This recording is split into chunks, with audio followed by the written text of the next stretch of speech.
कैमरे पर आना मेरे लिए बहुत ज़्यादा मुश्किल है, लेकिन अब मैं आ ही गई हूँ। जिस तरह से कहना चाहिए कि ओखली में मैंने सिर दे दिया है। तो मैं ये ज़रूर कहूँगी कि ये जो किताब बेमिसाल स्त्रियों की दास्तानें, तारीख में औरत, इसमें 57 औरतों की कहानियाँ हैं और इन 57 औरतों में कुछ ऐसी भी हैं जिनके नाम हमें आपको किसी को नहीं मालूम। और मैं ये मान सकती हूँ ज़रूर कि ऐसा शायद हुआ होगा कि दुनिया भर से केवल 57 औरतों के किस्सों को इस किताब में शामिल करना लेखक के लिए कितना मुश्किल रहा होगा, क्योंकि केवल 57 औरतें तो नहीं हैं जिन्होंने कोई ऐसे कारनामे किए हों कि उन्हें कोई लेखक अपनी किताब में शामिल करने लायक समझे। लेकिन ये 57 औरतें और उनके साथ कुछ ऐसे ग्रुप्स भी हैं जो कि दुनिया भर की औरतों को रिप्रेजेंट करते हैं। मेरे ख्याल से एक बात ज़रूर है कि जब हम इन 57 औरतों के बारे में पढ़ते हैं तो ये ज़रूरी नहीं है कि आप ये सोचें कि ये बहुत ज़्यादा नैतिकता के स्तर पर उन्हें तोलने की कोशिश न कीजिए। इसमें से कुछ बहुत खिलंदड़ी औरतें हैं जिन्होंने बेबाकी से अपना जीवन जिया है। कुछ ऐसी हैं जो सारी ज़िंदगी त्याग और समर्पण की मूर्ति बनी रहीं, लेकिन बदले में उन्हें कुछ नहीं मिला। कुछ ने वाकई बहुत हैरत अंगेज़ कारनामे किए, अपने समय से बहुत आगे जा कर के काम किया, और उनकी सोच उस टाइम पर जब भी वो पैदा हुई हैं उस टाइम के हिसाब से इतनी आगे की रही है कि उन्होंने पूरे समाज को बदलने में एक महत्वपूर्ण भूमिका निभाई है। इसलिए मैं ये ज़रूरी समझती हूँ कि मैं अपनी तरफ से कम कहूँ और लेखक ने जिस संवेदना के साथ इन सभी औरतों को पेश किया है इस किताब में, उसको सामने रख पाऊँ आप लोगों के। ये तभी संभव होगा जब मैं कुछ 2-4 लाइनें इस किताब में से पढ़ती रहूं। इसीलिए मैंने शुरू में कहा था कि मैंने ये बुकमार्क लगाकर इसमें रखे हैं, जिससे सबसे पहले इस किताब में बात की गई है कि संसार की सारी औरतें अगर एक दिन की छुट्टी ले लें तो क्या होगा। ये बात है यूरोप के एक छोटे से देश आइसलैंड के बारे में, जहाँ पर जब यूनाइटेड नेशंस ने 1975 को महिला वर्ष घोषित किया तो वहाँ की औरतों ने तय किया कि वो एक दिन छुट्टी पर जाएंगी। सारी औरतें कुछ नहीं करेंगी, न खाना बनाएंगी, न कपड़े धोएंगी, न बच्चे संभालेंगी। अब जो हालत उस समय हुई उसके बाद तो सोचिए क्या हुआ होगा कि जो ऑफिसेस थे वहाँ पर पुरुषों को अपने बच्चों को ले जाना पड़ा। महिलाएं क्योंकि कुछ नहीं कर रही थी, स्कूल बंद थे, जो खाना बनाने वाली जितनी फैक्ट्रियाँ थी, नर्सरियाँ थी, वो सब बंद थी। तो इसको उन्होंने किस तरह से लेखक ने लिखा है वो ज़रूर आपको सुनना चाहिए। आइसलैंड के इतिहास में उस दिन को द लॉन्ग फ्राइडे के नाम से जाना जाता है। सारे सुपरमार्केटों से रेडीमेड खाना समाप्त हो गया। दफ्तर अपने बापों के साथ आए बच्चों से भर गए थे जिनसे बवाल न मचाने की मिन्नत की जा रही थी। उन्हें चॉकलेट और टॉफियां रिश्वत के बतौर दी जा रही थीं। स्कूल, नर्सरियां और खाना तैयार करने वाली फैक्ट्रियां या तो बंद पड़े थे या उनमें क्षमता से कई गुना कम काम हो रहा था। पूरा देश अपंग हो गया था। अब सोचिए, इसी देश में, इसी छोटे से देश में 1976 में एक कानून पास किया गया जिसमें औरतों और मर्दों को बराबरी के हक दिए गए। और इसके 5 साल के बाद वहाँ पर एक महिला प्रेसिडेंट बनती हैं जो कि 16 बरस तक अपने पद पर बनी रहती हैं। उनका नाम था विदिक्स फिनबोदोतिर। जब वो प्रेसिडेंट हैं अपने देश की, उस समय 1981 में एक दूसरे देश अमेरिका में रोनाल्ड रीगन अपने राष्ट्रपति पद की शपथ ले रहे हैं। जब उनकी शपथ का सीधा प्रसारण टीवी पर एक बच्चा देख रहा है 10 साल का, तो वो अपनी माँ से कहता है कि बड़ी हैरानी से कि माँ, ऐसा कैसे हो सकता है, ये तो आदमी है और राष्ट्रपति तो औरतें होती हैं। तो सोचिए कि कैसा वहाँ पर माहौल बन चुका होगा। और आइसलैंड एक छोटा सा देश, उसने ये साबित, वहाँ की औरतों ने ये साबित कर दिया कि कोई भी जो औरत होती है वो गैर कामकाजी नहीं होती है। ये अलग बात है कि औरतों को अपने काम के बदले में मेहनताना नहीं मिलता, घर के काम के बदले में कोई मेहनताना नहीं मिलता है। और वो जब भी घर में रहने वाली एक औरत जो घर संभालती है, जब उसका परिचय दिया जाता है, कोई उससे खुद भी, वो अगर किसी को अपना परिचय देती है, कोई पूछता है अच्छा आप कहीं काम करती हैं, आप कुछ करती हैं, तो वो कहती है कि नहीं, मैं बस हाउसवाइफ हूँ।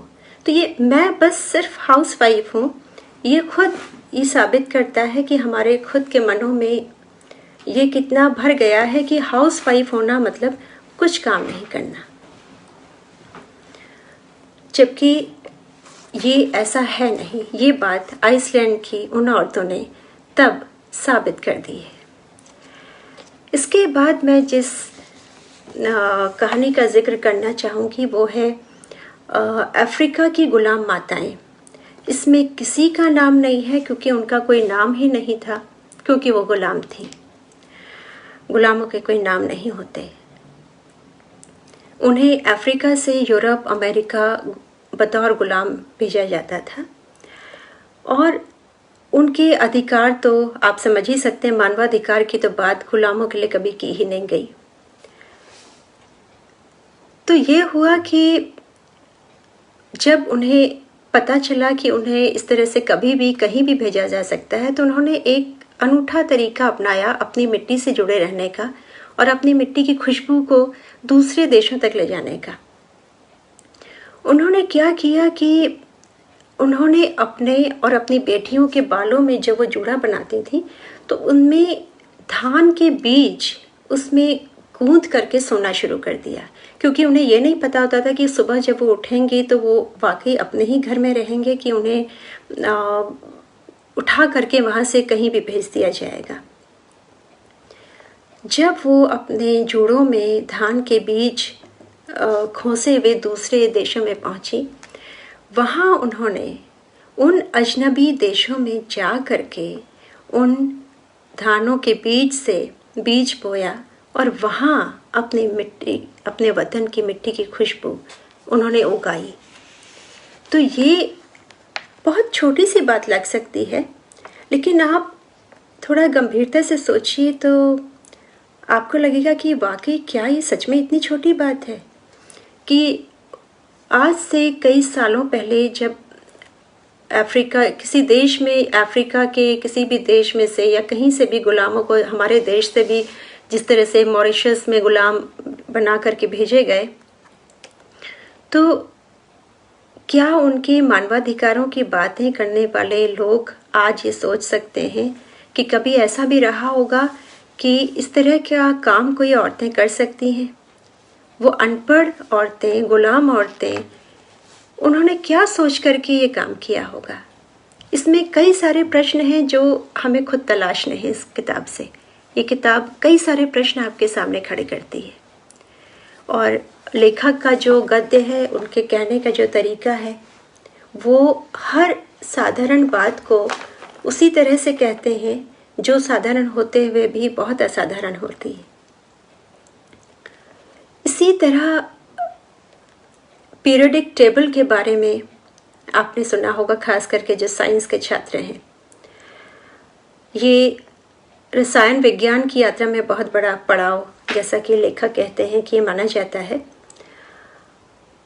तो ये पीरियोडिक टेबल के बनाने वाले दिमित्री मेंडेलेव, इनकी क्या कहानी रही है? ये बहुत बड़े वैज्ञानिक रहे, लेकिन इनके पीछे इनकी माँ का कितना बड़ा हाथ था। सोचिए कि ये 1849 की बात है, जब रेलगाड़ियाँ चलना शुरू नहीं हुई थी उनके भी देश में, रूस में। तो अपने 2 बच्चों के साथ, उनके पति की मौत हो गई थी, मारिया के, उनके दिमित्री के माता का नाम मारिया था, और उनके पति की मौत हो गई थी।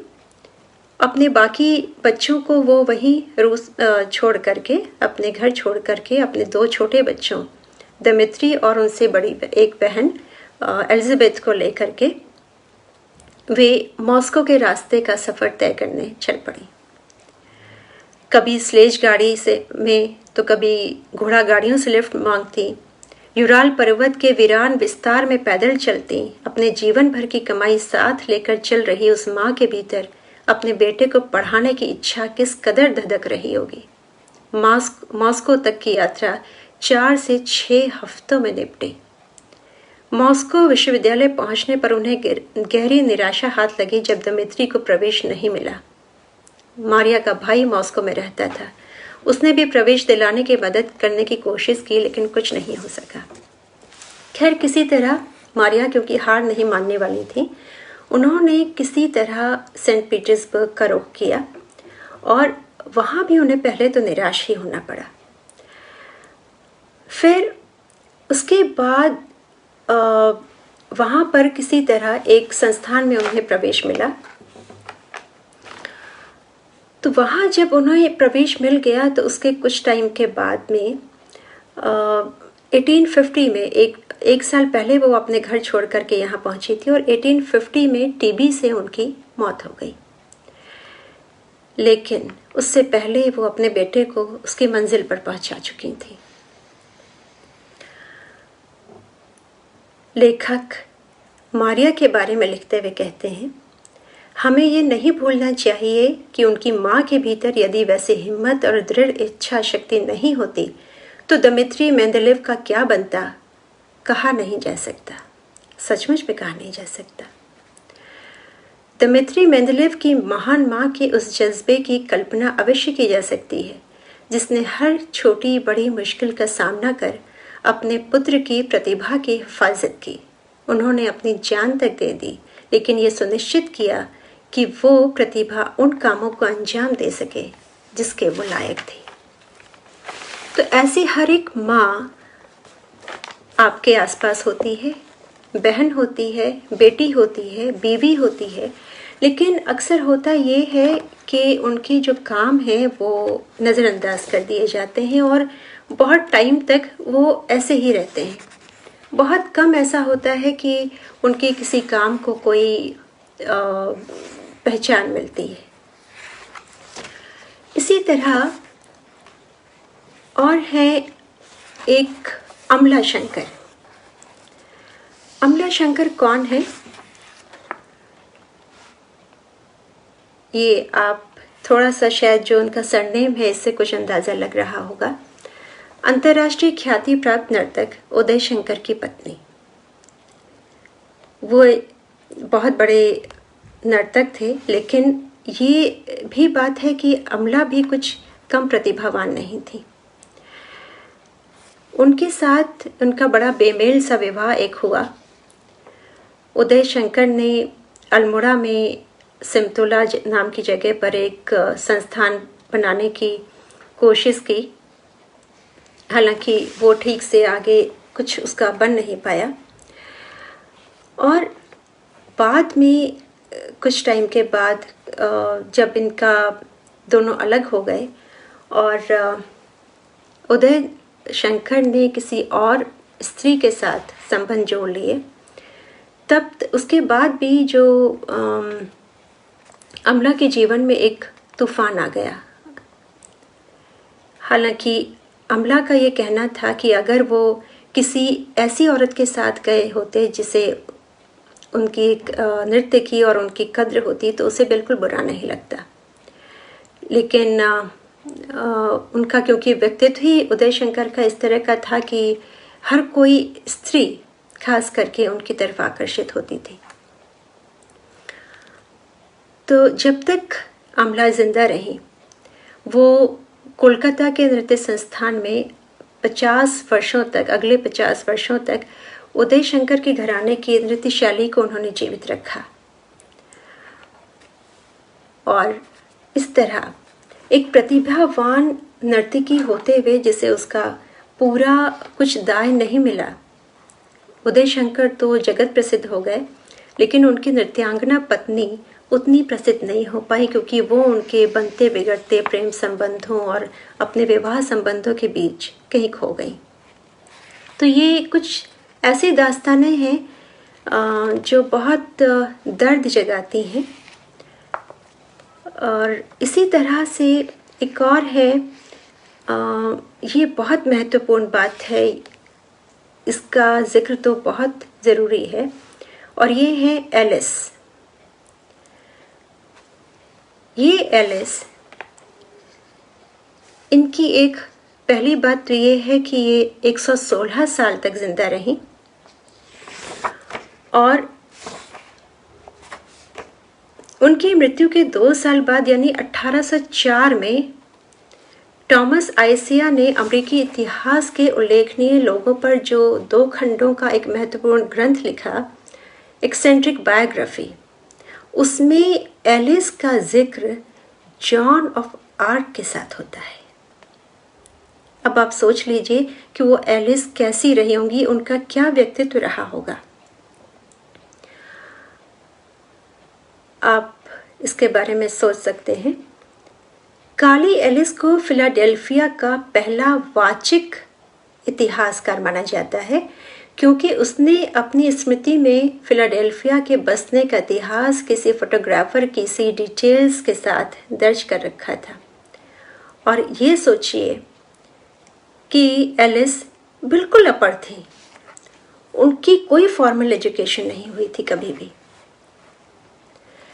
फिलाडेल्फिया में आने वाले नए लोगों के बच्चे और उनकी औलादें अपना और अपने पुरखों का इतिहास जानने की नीयत से एलिस के पास पहुंचा करते थे। एलिस वहां बनाए गए क्राइस्ट चर्च गिरजाघर के भी सबसे पुराने सदस्यों में एक थी और एक्सेंट्रिक बायोग्राफी में एक दर्ज है कि 95 साल की आयु में, सोचिए 95 साल की आयु में वे अपना घोड़ा खुद भगाते हुए वहां तक आती थी। उन्हें लिखना पढ़ना नहीं आता था, लेकिन बाइबल के उद्धरण उन्हें रटे रहते थे, जिसका इस्तेमाल वो किस्से सुनाने में किया करती थी। तो इस तरह की औरतों के बारे में इन्होंने लिखा है, गुलाम होने के बावजूद अपने समय के क्रूर गोरे समाज में एक अनपढ़ काली बुढ़िया जितना सम्मान पा सकने का सपना देख सकती थी, एलिस ने उससे 1000 गुना हासिल कर दिखाया। तो ये ज़रूरी नहीं है कि पढ़ाई लिखाई के बाद ही कोई अपना मुकाम हासिल कर पाए। कभी कभी ज़िंदगी उसको इतना कुछ सिखा देती है, उसके संघर्ष, उसके दुख, और दुख तो हमेशा मांझता ही है, सुख से ज़्यादा दुख ही मांझता है आदमी को, कि वो काली एलिस जैसे व्यक्तित्व भी हमारे सामने आते हैं। इतनी सारी औरतों के बारे में इतनी देर में बात करना वाकई बहुत मुश्किल काम है, लेकिन कोशिश कर रही हूँ मैं कि मैं कुछ लोगों के बारे में आपको बता सकूं। बाकी तो किताब पढ़ने पर जो आपको रस आएगा वो तो किताब पढ़ने पर ही आएगा। एक थी सूजन। उनको इसलिए सज़ा दी गई क्योंकि उन्होंने वोट देने का अपना अधिकार मांगना चाहा था, और ये उस देश में हुआ जो आज लोकतंत्र का सबसे बड़ा झंडा बरदार देश हम जिसे कहते हैं,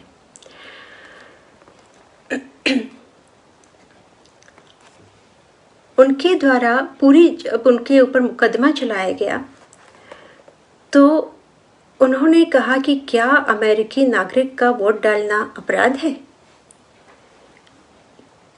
तो जज जब शांत हो गए तो उन्होंने कहा कि एक नागरिक के तौर पर ये मेरे अधिकारों का हनन है कि आप मुझे वोट नहीं डालने दे रहे। उनका कहना था, जब उनके ऊपर जुर्माना लगाया गया तो उन्होंने कहा कि मैं ये जुर्माना नहीं दूंगी। इसलिए और यही सूजन ने एक बहुत लंबे समय तक वोट डालने के अधिकार के लिए लड़ाई लड़ी और इसका कानूनी अधिकार मिलने में 50 साल और लगे। जब सूजन की मृत्यु हो गई उसके 14 साल बाद 1920 में अमेरिकी कानून में संशोधन हुआ और उसके भी 58 साल बाद 1978 में सूजन की छवि को अमेरिकी डॉलर के सिक्के में ढाला गया। इससे पहले किसी भी औरत को ये सम्मान नहीं मिला था। अब आप सोच सकते हैं कि अमेरिका जैसे देश में एक औरत को वोट का अधिकार मांगने के लिए इतनी लंबी लड़ाई लड़नी पड़ती है, उसके ऊपर मुकदमे चलाए जाते हैं और उस पर जुर्माना किया जाता है। एक और है डॉक्टर वी शांता, ये अपने ही देश की हैं। इन्होंने कैंसर के ऊपर बहुत काम किया और कैंसर के ऊपर जब इन्होंने काम किया, कैंसर स्पेशलिस्ट बनी अपने परिवार के इच्छा के विरुद्ध। और जब इन्होंने उस पर काम करना शुरू किया तो हैरत की बात यह है कि कई जाने माने लोगों ने उनको थोड़ा सा हताश करना शुरू किया कि ये इसकी तो ज़रूरत ही नहीं है, कैंसर के हॉस्पिटल खोलने की अलग से कोई ज़रूरत ही नहीं है, जो हॉस्पिटल है उन्हीं में उसका इलाज किया जा सकता है। अभी कुछ टाइम पहले जब ये बात हुई थी कि किसी ने एक प्रेस कॉन्फ्रेंस में कह दिया था कि भ्रष्टाचार जो है वो एक कैंसर की तरह है और हम इसको निकाल कर फेंकेंगे, तो उन्होंने बाकायदा, डॉक्टर वी शांता ने बाकायदा इस बात पर विरोध जाहिर किया था कि कैंसर भ्रष्टाचार से आप कैंसर की तुलना नहीं कर सकते हैं। ये इसका जिक्र जो है इस तरह से आप नहीं कर सकते हैं किसी भी घोटाले से रिलेट करके। और ये शब्द बिल्कुल भी मैं नहीं चाहती कि ये शब्द अपराध, निराशा या भय के साथ जोड़ा जाए, और शर्म के साथ तो बिल्कुल भी नहीं। तो इन्होंने जब कैंसर के ऊपर काम करना शुरू किया तो बहुत इनका विरोध भी हुआ कि इसकी कोई ज़रूरत नहीं है। वहाँ के जो स्वास्थ्य मंत्री थे, आप सोच सकते हैं कि स्वास्थ्य मंत्री ने ये कहा कि अलग से कैंसर अस्पताल खोलने का कोई तुक नहीं है, क्योंकि कैंसर तो सिर्फ बुजुर्गों को होता है और वो तो वैसे भी मर ही जाते हैं। कितना हास्यास्पद बयान है ये। इन्होंने जो कैंसर का हॉस्पिटल में इन्होंने जो पूरे अपने 30 साल लगाए अपनी ज़िंदगी के, उसमें अडियार कैंसर इंस्टीट्यूट उसका नाम है, उसमें आज कोई 450 बेड हैं, जिनमें से 300 मुफ्त हैं। यानी कि 66% मरीजों से इलाज का पैसा नहीं लिया जाता है। ये चाहती तो ये भी दूसरे डॉक्टर्स की तरह फिजिशियन या गायकोनोलॉजिस्ट बन करके अच्छा पैसा कमा सकती थी, लेकिन इन्होंने कैंसर स्पेशलिस्ट बनना पसंद किया।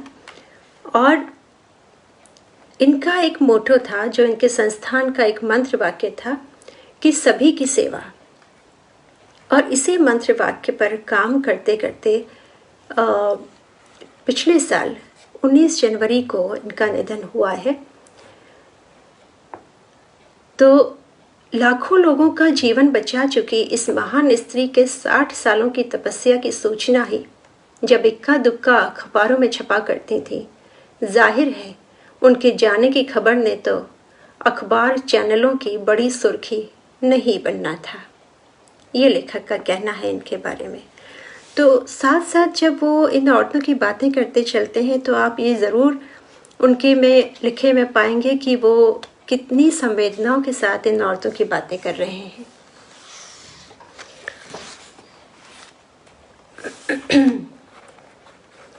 एक है जुंको ताबेई।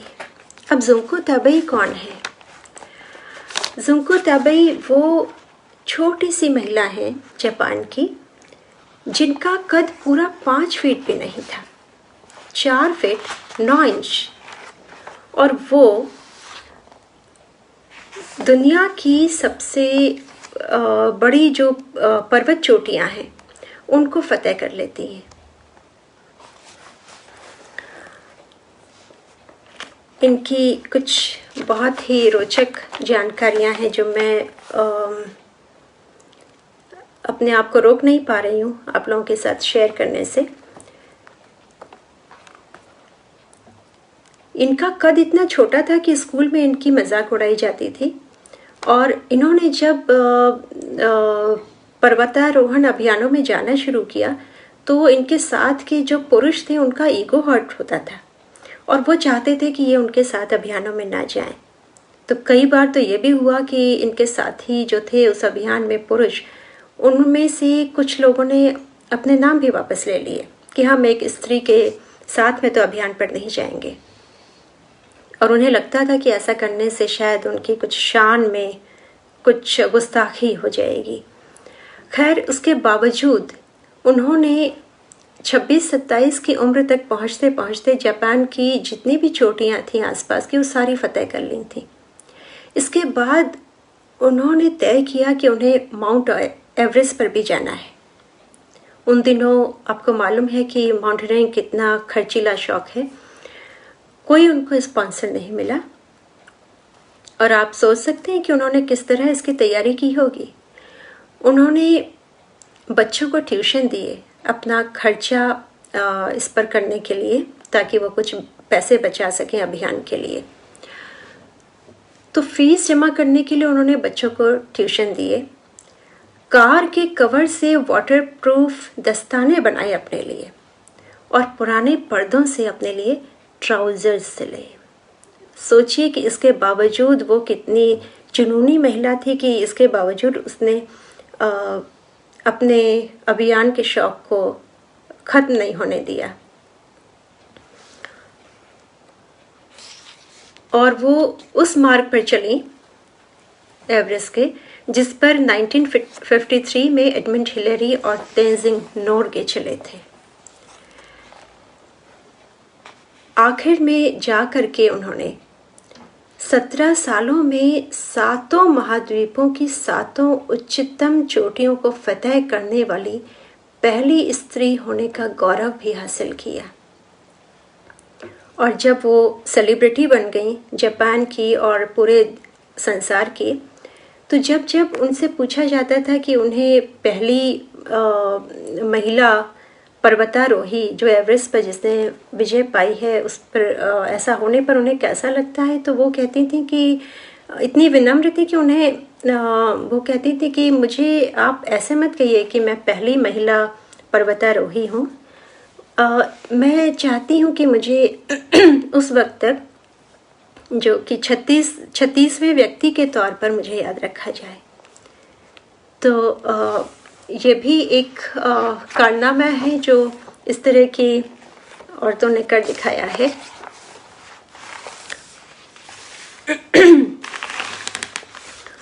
ऐसे ही 2 औरतें हैं, बॉबी गिब और कैथरीन स्वाइट्जर। ये एथलीट हैं। जब 1966 तक क्या था कि मैराथन में पुरुषों को तो भाग लेने की अनुमति थी लेकिन औरतों को नहीं थी। उनके लिए एक फिक्स्ड था कि वो 26 मील की जो मैराथन है उसमें भाग नहीं ले सकते। उनके लिए 1.5 मील का एक तय मानक किया गया था। तो जब 1966 में बोस्टन मैराथन में ये बॉबी गिब ये अपने भाई के कपड़े पहन करके उसमें शामिल हो गई। और जब उन्हें वो दौड़ने लगी तो उनके बीच जो जो धावक थे उनके आसपास, उन्हें लगा कि हमारे साथ तो कोई लड़की दौड़ रही है। तो उन्हें यकीन दिलाया गया कि किसी को ये पता चलने नहीं दिया जाएगा। और रेस पूरा होने से पहले सबके बीच ये बात फैल गई कि जो धावक हैं सारे पुरुष, उनके बीच में एक लड़की दौड़ रही है। बॉबी गिब को वहाँ पर उनको लेकर के रनिंग कमेंट्री होने लगी। और रेस पूरा होने पर वहाँ के जो गवर्नर थे वो उनसे हाथ मिलाने के लिए वहाँ पर तैयार थे। तो इस तरह बॉबी गिब ने एक इतिहास बदलने में भूमिका निभाई। और उन्हीं के साथ उनके साथ तो नहीं कह सकते, लेकिन अगले ही साल एक और लड़की ने ऐसा ही कारनामा किया, कैथरीन स्वेट्ज़र ने। उन्होंने रेस में भागते हुए जब इसी तरह से वो भी पूरी तरह से पुरुषों की रेस थी जिसमें उन्होंने भाग लिया, कैथरीन ने। और जब रेस के मैनेजर को पता लगा कि इसमें तो एक लड़की भाग रही है, तो वो दौड़ते हुए वहाँ पहुँचे और उन्होंने उनको रोकने की कोशिश की। तो कैथरीन के जो बॉयफ्रेंड थे उन्होंने उनको धक्का दिया और उन्होंने अपनी रेस पूरी की। तो इन दोनों औरतों, बॉबी गिब और कैथरीन के कारण ही मैराथन में औरतों की एक जगह बन पाई। और इन दोनों ने आगे फिर लड़ाई लड़ी कि वो ओलंपिक में मैराथन को, औरतों की मैराथन को जगह दिला पाए। तो ये छोटे किस्से हो सकते हैं, कुछ बड़े किस्से हो सकते हैं, जो इतिहास में इसलिए दर्ज हो जाते हैं कि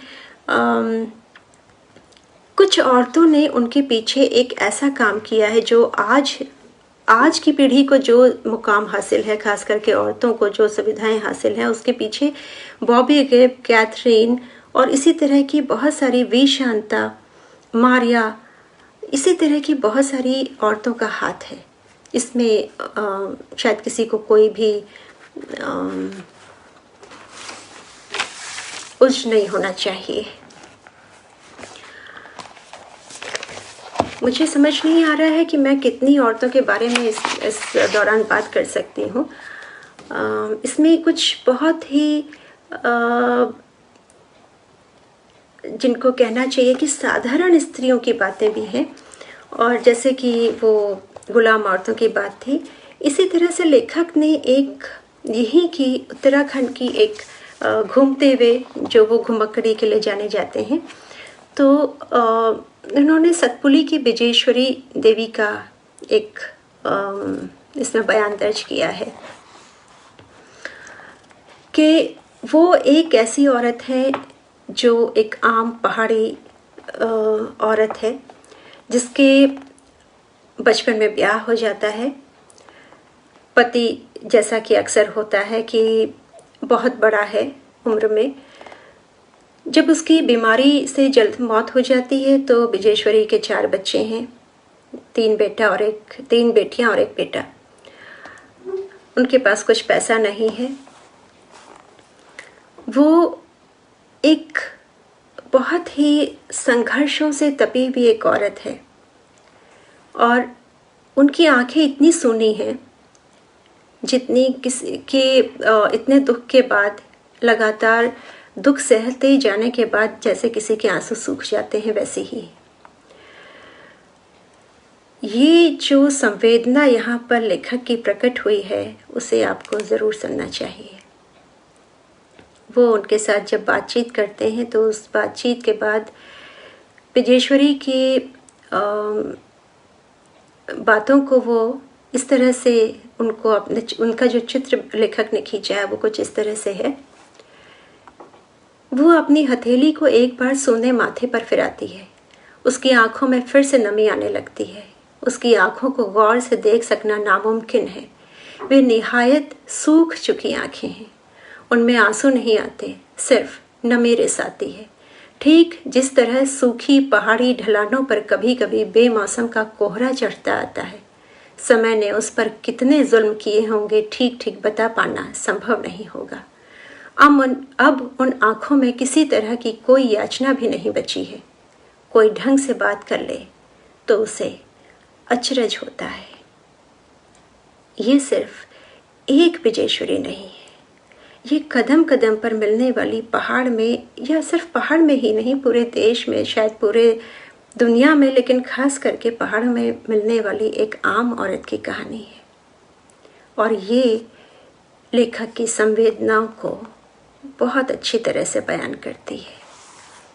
वरना हमें भी कई जगह बहुत लोग हमें भी मिलते हैं, आपको भी मिलते होंगे, लेकिन इस तरह से किसी का दुख महसूस कर पाना हर किसी के बस की बात नहीं है।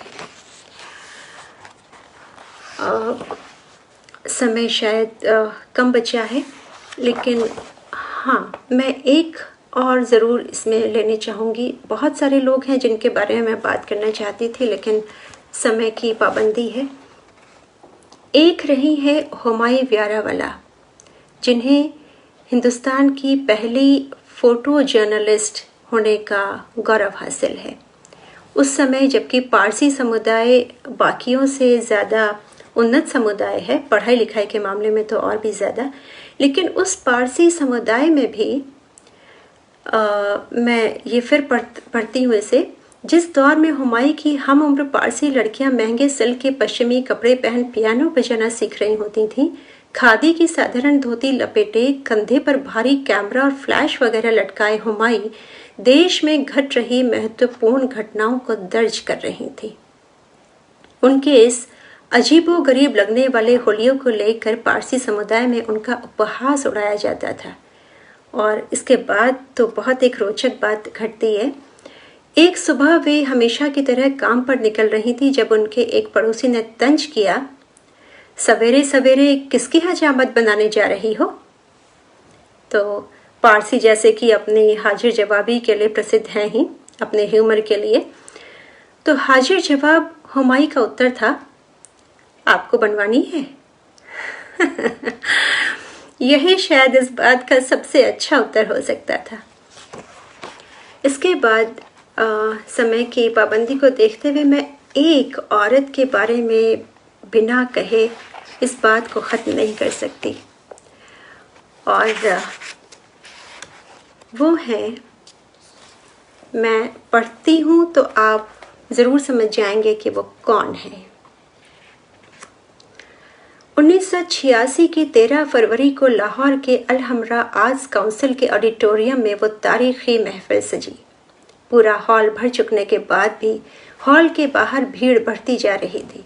आयोजकों ने जोखिम उठाते हुए गेट खोल दिए। सीढ़ियों पर, फर्श पर, गलियारों में जिसे जहां जगह मिली वहीं बैठ गया। कुछ हजार सुनने वालों के सामने इकबाल बानो ने फैज़ को गाना शुरू किया। हम देखेंगे, लाजिम है कि हम भी देखेंगे, हम देखेंगे।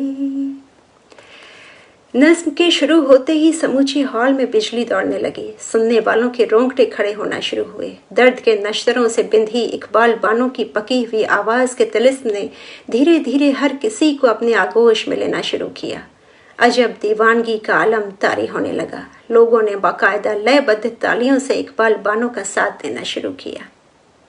ये अशोक पांडे लिखते हैं, जो वहाँ हाजिर नहीं थे, लेकिन ये उनके गद्य की खूबसूरती है कि आप अपने सामने एक फिल्म को चलते हुए देखता महसूस करते हैं उसे। भीड़ तालियां बजाने लगी। इकबाल और इकबाल बानो जिंदाबाद के नारे लगने शुरू हो गए। इस शोरगुल के थमने तक इकबाल बानो को गाना बंद करना पड़ा। उन्होंने फिर गाना शुरू किया। इस दफ़ा लोग बेकाबू होकर रोने लगे। कई बरसों की रुलाई दबाए बैठा एक मुल्क सांस लेना शुरू कर रहा था। नई तारीख लिखी गई। 2 महीनों के बाद निर्वासन में रह रही बेनज़ीर भुट्टो वापस पाकिस्तान आई। हजारों लोगों ने हम देखेंगे के नारे लगाते हुए सड़कों पर उनका स्वागत किया। 2 बरस बाद सन 1988 में ज़ियाउल हक के अपने ही सलाहकार साथियों ने उस जहाज में आमों की एक पेटी के भीतर बम छिपा दिए जिस पर उसे यात्रा करनी थी। ये बम बीच आसमान में फटे। तब से बीते इतने बरसों में जनरल जिया की हेकड़ी का भूसा भर चुका है। इकबाल बानो आज तक महक रही है। और इकबाल बानो ही नहीं, इस किताब में शामिल ये 57 औरतें भी आज तक महक रही हैं और ये उस पूरे समाज को महका रही हैं जो आज हमें हासिल हुआ है। इनके कारनामे, इनकी बातें, इनकी कलाकृतियाँ, इनका संगीत, इनका इनकी वैज्ञानिक चेतना, ये सब हमें महका रही है। तो हम देखेंगे। बहुत बहुत आभार, शुक्रिया सभी को जुड़ने के लिए। और माफ़ी इस बात की कि मैं नीचे आते हुए कमेंट्स नहीं देख पा रही थी। मुझे अभी इस सब की आदत नहीं पड़ी है। देवेंद्र मेवाड़ी जी का कमेंट मुझे दिख रहा है, धन्यवाद सर, बहुत बहुत। और गीता दी, हम महकेंगे, ज़रूर हम महकेंगे।